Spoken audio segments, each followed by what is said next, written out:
Te cuento que en este video voy a tratar de desmentir 5 mitos y otros cuentos de camino del ámbito automotriz que escuchamos con frecuencia y que parecen casi imposibles de desterrar. Hola a todos, muchísimas gracias por estar aquí. En esta ocasión me voy a desviar un poco del tipo de videos que suelo publicar, pero ocurre que a veces se acumulan varios cuentos e ideas que por sí solos no justifican hacer un video, pero tal vez juntos sí tenga sentido.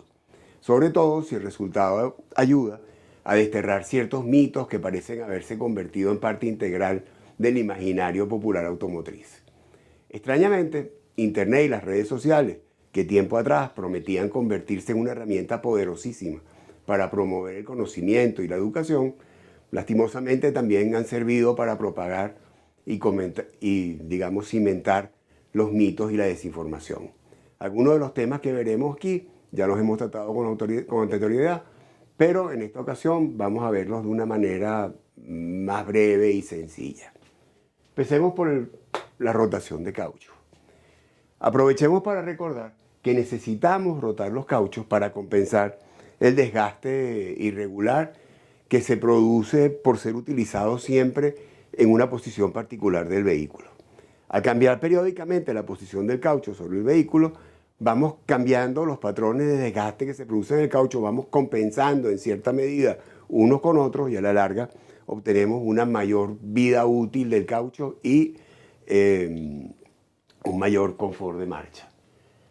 El mito que vamos a tratar es el de que no se puede invertir la dirección de rotación del caucho. No sé, hice esto aquí con esta tapa, quizás se vea claro. Supongamos que esta es la rueda delantera derecha del automóvil, una rueda del lado derecho del automóvil, y gira en esta rotación cuando vamos hacia allá. Pero si yo intento cambiarlo de lado, vemos cómo esta flecha está en el mismo sentido que la anterior, el caucho comienza a girar, a rotar en sentido contrario. Se supone que esto daña la estructura del neumático, como se dice en Venezuela, rompe las lonas por dentro, se estropean las mallas y el caucho se daña. En realidad, este mito quizás tenga origen hace más de 70 años, en los primeros tiempos de los cauchos radiales, en lo que la construcción, digamos, todavía era cruda, estaban empezando a hacerle, era una tecnología nueva, y quizás sí hubiera casos en los que eso ocurriera. Sin embargo, 70 años más tarde, todos los fabricantes de automóviles y de neumáticos recomiendan invertir y cambiar la dirección de rotación, y particularmente eso nos interesa a los que tenemos vehículos 4x4 con cauchos grandes o de tacos y de repente lo usamos a diario o lo usamos en paseos, que generalmente para llegar a donde vamos hace falta mucho rodar por asfalto. En general, los patrones de rotación más recomendables son estos. Partimos del principio de que tenemos 5 ruedas iguales, 5 cauchos iguales, y por supuesto que no se trata de un caso especial, por ejemplo, en el que los cauchos sean unidireccionales, lo que no permite cambiar su sentido de rotación. En resumen, eso de que no se puede cambiar la rotación de los cauchos es un mito. De hecho, la realidad es que se recomienda rotarlos, vamos a obtener mucho más kilometraje de cada caucho y, como dije antes, va a aumentar el confort de marcha. Y nos hace falta, sobre todo a los que usamos 4x4, para compensar ciertos patrones particulares que suelen afectarnos mucho. Para mucho más detalle del tema, les voy a dejar abajo en la descripción un enlace de mi video al respecto. Siguiendo con el siguiente mito, el mito número 2. Empecemos por tratar de definir o recordar qué significaba originalmente el término overlander. Estrictamente, un overlander es el que viaja o emprende viajes de aventura autosuficientes a sitios muy remotos, ¿verdad? Y en el que el viaje es el objetivo principal. Pero, y aquí viene el mito, ¿verdad? Parece ser que esa definición ha caído en desuso y que ya no es nada más que un término de marketing para salir a acampar el carro. Adicionalmente, tenemos el hecho de que aparentemente no se puede ser overlanding a menos que tengas un corotero y tengas un carro full equipado con un montón de cosas. Entonces, vemos que parte de la definición se nos ha convertido en que hay que tener un carro con una suspensión, cuanto más sofisticada mejor, unos cauchotes, que gane mucha altura, con luces, lucecitas, lucesotas, tubos, parachoques, hierros, no sé, estribos, una parrilla de techo full sobrecargada, N baterías, un equipo de sonido exagerado, extravagante, y un montón de modificaciones tontas que quizás no aportan nada al verdadero fin de la actividad. Adicionalmente a eso, vamos a decir que hay que cargar los peroles de camping. Estamos hablando en este caso pues de farolas, nuevamente luces, lucecitas, lámparas, mesas, sillas, no sé, alfombras, toldos, neveras, fíjate que digo plural, cavas, carpas, plantas, cocinas, no sé, el Starlink y hasta el fregadero. Y da lo mismo en general, por lo visto, que se trate de ir simplemente a estacionarse en la playa de Cuyagua que ir a un sitio mucho más complicado, mucho más difícil, que verdaderamente constituya una especie de expedición. Entonces, la nueva definición parece contemplar que cuanto más peroles, mejor overlander eres, y dejamos a un lado un tema que hemos mencionado varias veces, que es el de la empatía por la máquina. Veamos nuevamente la definición de overlander.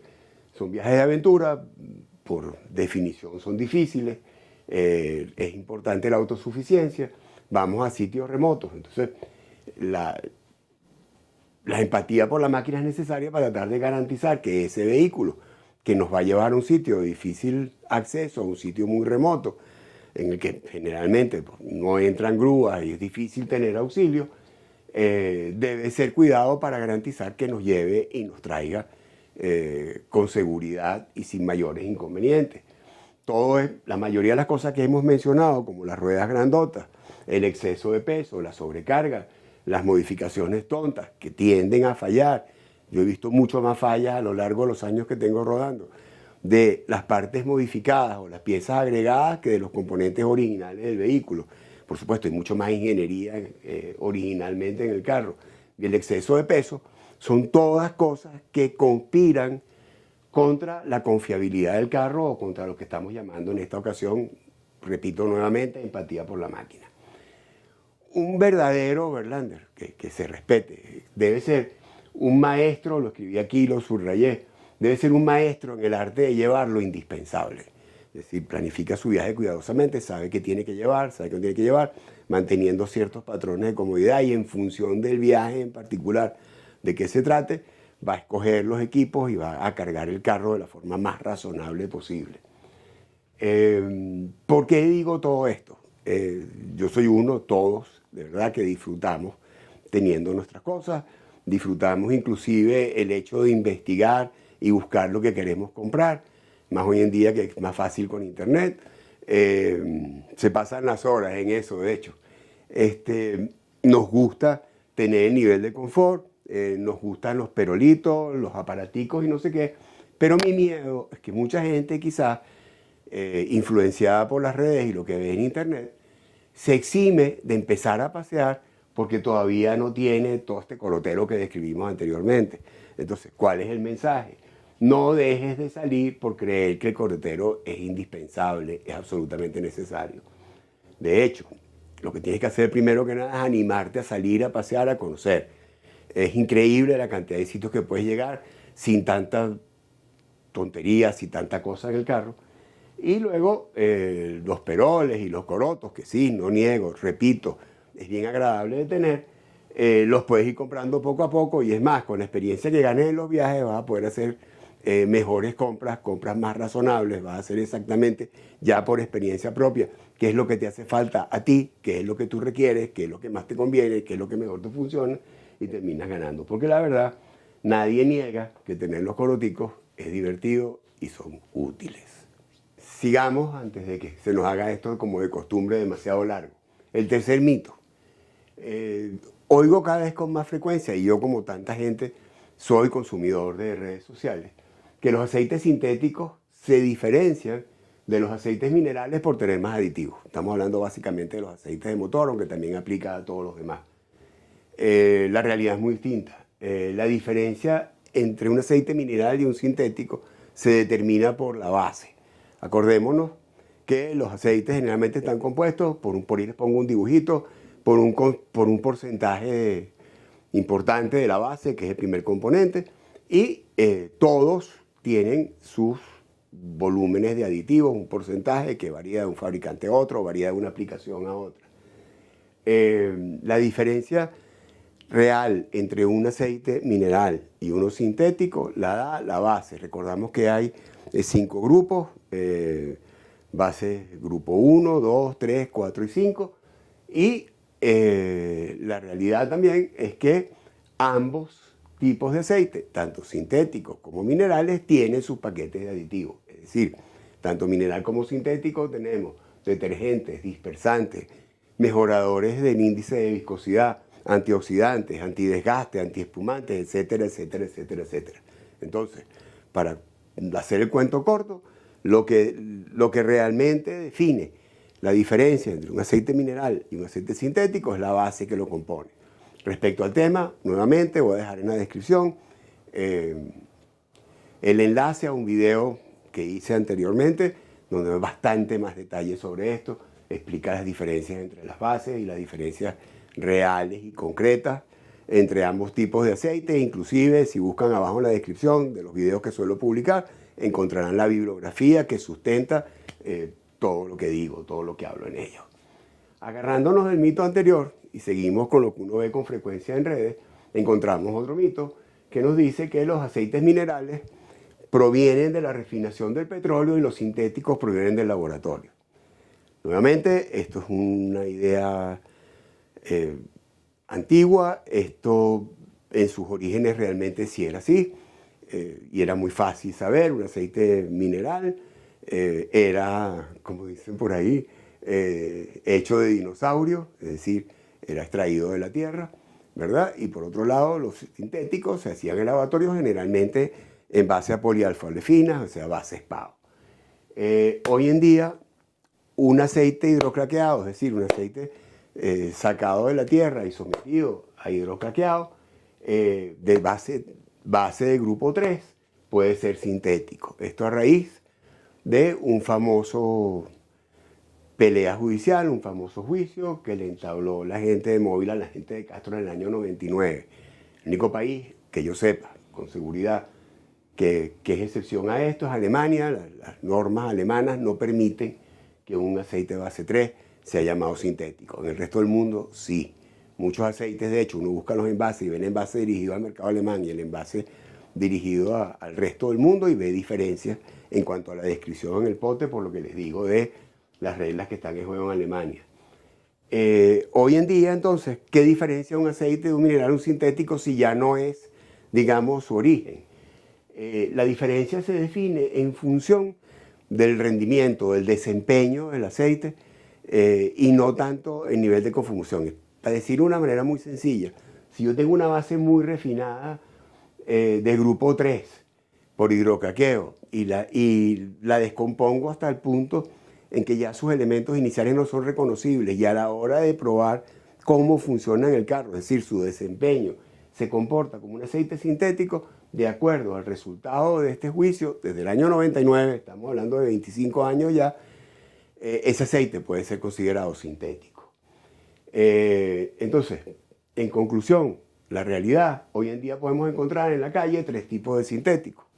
El primero, el que hablábamos tradicionalmente, el que solamente se aceptaba más o menos del año 99, más común, grupo 4, PAO, polialfa-olefina, como decíamos. En general es más puro, es efectivo, pero es caro. En segundo lugar, los que hablamos ahora, el grupo 3, HC, son más modernos, tienen muy buen rendimiento o muy buen desempeño y son mucho más efectivos desde el punto de vista costo-valor.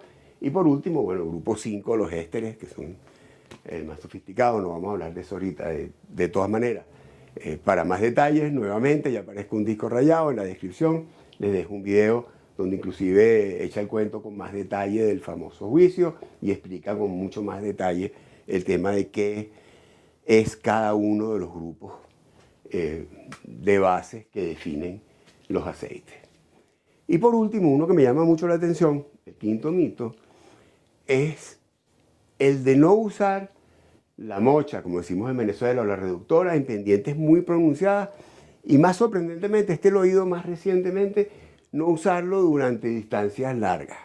Este puede ser uno o ambos, o sea, cada uno por su cuenta o ambos simultáneamente. De las dos formas lo he oído y lo he leído. La realidad, la mocha, la reductora, ofrece un aumento del par motor que es súper útil al enfrentar pendientes fuertes, a tratar de subir por algo. Hace que el motor trabaje mucho menos, hace que haga mucho menos esfuerzo, es más cómodo para el conductor inclusive. Y cuando bajamos, el efecto de freno motor no solamente hace más fácil bajar, sino que constituye un importantísimo elemento de seguridad. Evitamos, entre otras cosas, lo más evidente, lo que más salta a la vista, que se recalienten los frenos. No sé de verdad de dónde viene, sospecho que tal vez provenga del efecto de frenado que se produce en los carros 4x4 de tiempo parcial, o sea que no tienen diferencial central cuando cruzan. Recuerden que sin el diferencial en el medio no podemos compensar la diferencia de velocidad con que giran las ruedas de los dos ejes y se siente como que el carro se tranca. Lo mismo ocurre en los carros de 4x4 de tiempo completo cuando el diferencial central está bloqueado. Sí, eso produce una cierta incomodidad, quizás produce un poquito de preocupación, de inquietud en el conductor, pero créanme que es preferible de repente abrirse un poco más en las curvas, ir un poquito más despacio y usar la reductora en subidas fuertes. Vas a garantizar que subes más fácil y que quizás no te veas en una situación difícil de tener que retroceder porque no logras vencerla. Y en bajada, bueno, un elemento de seguridad muy importante tanto para el conductor como para que lo acompañen en el carro, inclusive para que lo andan en otros vehículos en el entorno. En cuanto a que no se puede usar por distancias largas, no sé dónde proviene. Nuevamente, los engranajes en la construcción es lo mismo que en 2H cuando lo hay, o que en 4H. De hecho, generalmente siempre están montados en el mismo conjunto, usan el mismo aceite, usan el mismo diseño, la misma construcción, y siempre que se use en las condiciones lógicas de baja velocidad y no sé qué, se puede usar prácticamente de manera indefinida. Se puede rodar todo lo que uno quiera, todo lo que sea necesario, en mocha o reductora, y no correr riesgos, como decía antes, por estar creyendo que, no sé, se daña si después de la usa más de cierto tiempo o más de ciertos kilómetros. Creo que hasta aquí llegamos con los 5 mitos que tenía planeados para hoy. Había otro montón de mitos que podemos ir tratando poco a poco a medida que los acumulemos en videos, aunque no es el tipo de video que más me gusta. Cosas que podíamos haber tratado. Mito de que no se puede cambiar el aceite de la transmisión automática. El cuento de que el aceite de motor SAE 20W50 no circula por las galerías de aceite del motor o por los conductos de aceite del motor. Uno que me da mucha risa: todos los carros son buenos. La creencia cada vez más extendida, por lo que veo, de que el aceite mineral causa la formación de lodo, barnices, pasta, melcocha, como lo quieran llamar. Que la gasolina de bajo octanaje no enfría la bomba de combustible, que por eso se daña, y etcétera, etcétera, etcétera. Hay montones más. Bueno, ya veremos qué hacemos con eso. Como siempre, muchísimas gracias por haber tenido la paciencia de llegar hasta aquí. Me gustaría verlos de nuevo en un próximo video.